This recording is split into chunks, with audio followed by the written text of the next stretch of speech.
biomechanical arrangement of the shoulder joint is very similar to the hip. If we go back to the test for the hip, we can replicate the same motions that we test for the shoulder. Flexion and extension, medial and lateral rotation, abduction and adduction. So we'll start supine. We can do all of our tests except for extension in this position. And we'll start with the arm out at 90 degrees. From here, I'm going to have her keep her arm here. I'm going to push into adduction and have her resist back into abduction. So Victoria, I'm going to have you keep your arm right here. I'm going to push the arm back down towards the body, and I want you to pull back up towards your head. Now, a key here is you don't want them to go into the elbow, so bring a hand just above the elbow and push from here as well, okay? So take a deep breath in, deep breath out, and resist. Great. Because again, if I just push at the wrist, what a lot of people will do is they'll fire their elbow flexors and go into their biceps. So in order to prevent that, just get a little bit of support here and push through that humerus. Okay. Second test, we're going to bring the arm back down to the side. We're going to face the palm out. Same idea, we're going to grab those same two spots. I'm going to pull her arm into abduction and have her resist into adduction. Right, so Victoria, I want you to keep your arm glued to your side. I'm going to pull it away and I want you to keep it stuck to that hip. Okay, so deep breath in, deep breath out, and resist. Okay, so there we go. So there's our test for adductors. Okay. For rotation, we're going to bring the arm back out to 90 degrees with 90 degrees of flexion of the elbow. From here, we have a nice mechanical leverage to push into medial rotation and lateral rotation.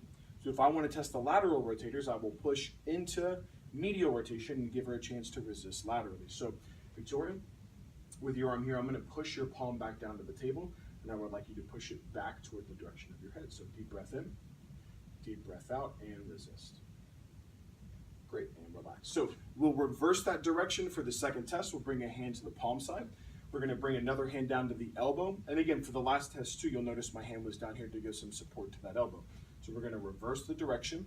All right, I'm going to push into lateral rotation. She is going to resist into medial rotation.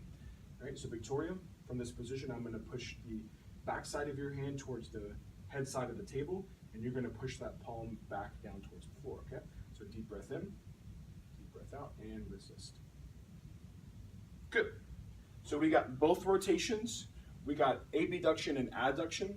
Now we're going to do flexion and extension, okay? So I can have the arm up and off the table, a little more than 45 degrees. Place my hand on the back of the wrist, back of the arm, and then we're going to push into extension. She's going to push back into flexion. So Victoria, from here, I'm going to push your arm back down to the table, and I would like you to lift it back up towards the ceiling, okay? And resist the motion. So deep breath in, deep breath out, and push. And relax. Good. All right, so for extension, we need them face down in a prone position. So Victoria, if you would go face down for me. And I'm just going to test on the right arm for the purpose of the video. So from here, we don't have a lot of range in extension, but our client should be able to lift at least that 10 degrees, 15 degrees off the table for the test to work. So I'm going to lift your arm up. Victoria, I'm going to have you hold it right here for me. I'm going to push it back down in the table, and I just want you to keep it right here for me, okay? So deep breath in, deep breath out, and resist. And back down it goes. So again, most of my motivation is above the elbow because I don't want them to compensate with muscles that move the elbow. It's not an elbow test, it's a shoulder test. So I've got my hand on the wrist, but most of my pushing again is coming proximal to the elbow joint.